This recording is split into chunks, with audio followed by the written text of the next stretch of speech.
Well, it's the largest shipbuilding project in Australia's history, but the troubled Hunter frigate program is running at least 18 months behind schedule and could soon be scrapped altogether.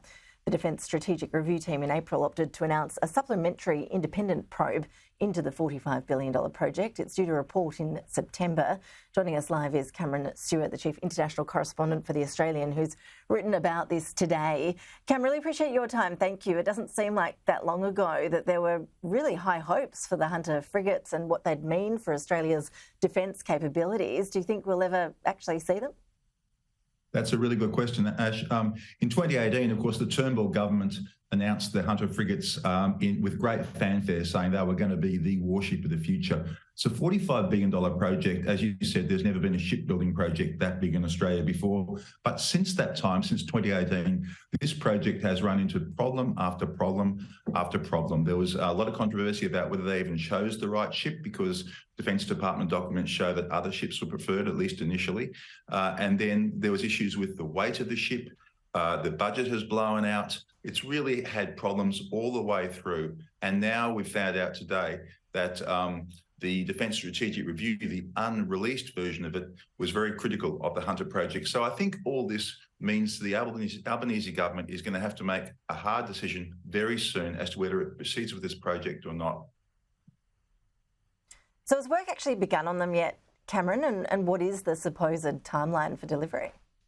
Yes, steel has been just cut very recently on the first ship. So there's supposed to be 9 ships. The first one's not going to be available until about mid-2032. The last one won't be available until the mid-2040s. So it's obviously a very long time frame. And so actually, the government's got to consider, if they do scrap this project, what they're going to replace it with, because they, of course, want jobs continuing in South Australia, shipbuilding jobs. They want the industry to continue. So they've got a big question here as to whether they continue or whether they scrap the project and then put other warships, different types of warships, in its place.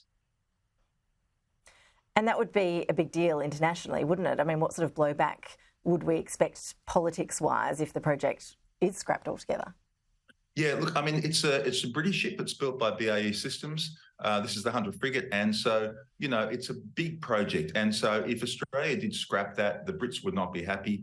But the Brits did actually have a big win with the AUKUS nuclear submarine project. You'll recall that under that plan, eventually a British-designed submarine will be built in Adelaide. So they have won a big win there. That might give the government some wiggle room to actually cut this project. It's not at all certain that it will be cut. I mean, there's an independent review that the government has appointed to look at all of the Navy surface ship options going ahead for decades ahead. And they will report quite quickly at the end of September. And that's when we'll know whether they continue with this project to build 9 Hunter frigates, or do they cut it to 6 or 3, or do they cut the whole thing together, altogether, and just end it and start another project? That's what we'll have to wait and find out. We'll be watching closely. Cameron Stewart from The Australian. Really appreciate your time. Thank you.